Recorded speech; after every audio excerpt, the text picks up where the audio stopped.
বৃষ্টির দিন কার কাছে কেমন লাগে জানি না, তবে এই টাইমটাতে আমার ভিতরে একটা মিশ্র অনুভূতি কাজ করে।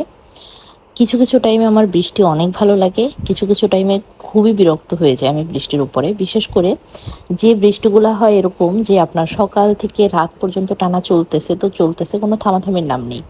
এই বৃষ্টি আমার একদমই পছন্দ না। আসসালামু আলাইকুম, কেমন আছেন সবাই?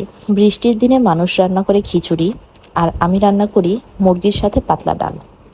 আমার যখন মনে হয় যে এখন আমার বৃষ্টিটা ভালো লাগতেছে না, সেই দিনগুলোতে আমার রান্না করতেও ভালো লাগে না। তো ওই দিন ভেবেছিলাম যে একটু বের হব, আর টানা বৃষ্টি চলতেছে তো চলতেছে, থামাথামির কোনো নাম দেখতেছি না। তো খুবই ভয়ে ছিলাম যে আদৌ বের হইতে পারবো কিনা। তারপরে যদিও বের হওয়া হয়েছে। আর এই যে দেখেন আমার ছেলেকে, সে আমার সব কাজে হেল্প করবে মাশাল্লাহ।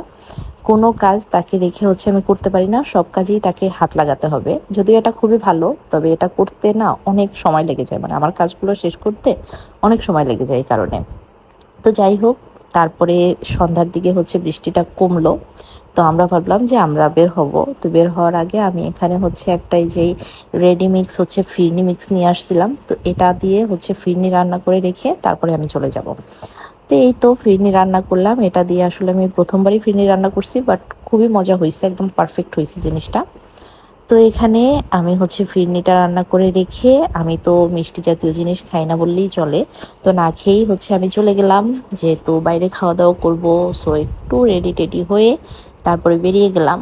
আর এই যে দেখেন, বৃষ্টি ছিল সারাদিন। তারপরে যখন সন্ধ্যায় বের হয়েছি তখন মানে কি বলবো, এটাকে আমাদের বরিশালের ভাষায় বলে ঠাডা পড়া গরম। তো এত গরমে আর আকাশের তারা গুনতে গুনতে আমাদের খাওয়া তো হলো না, চলে আসলাম এসির ভিতরে। আর এই তো, এই রেস্টুরেন্টের খাবার কিন্তু মাশাল্লাহ অনেক মজা ছিল। আর সেটা আমাকে দেখলেই বোঝা যাচ্ছে, আমি খেয়েই যাচ্ছি।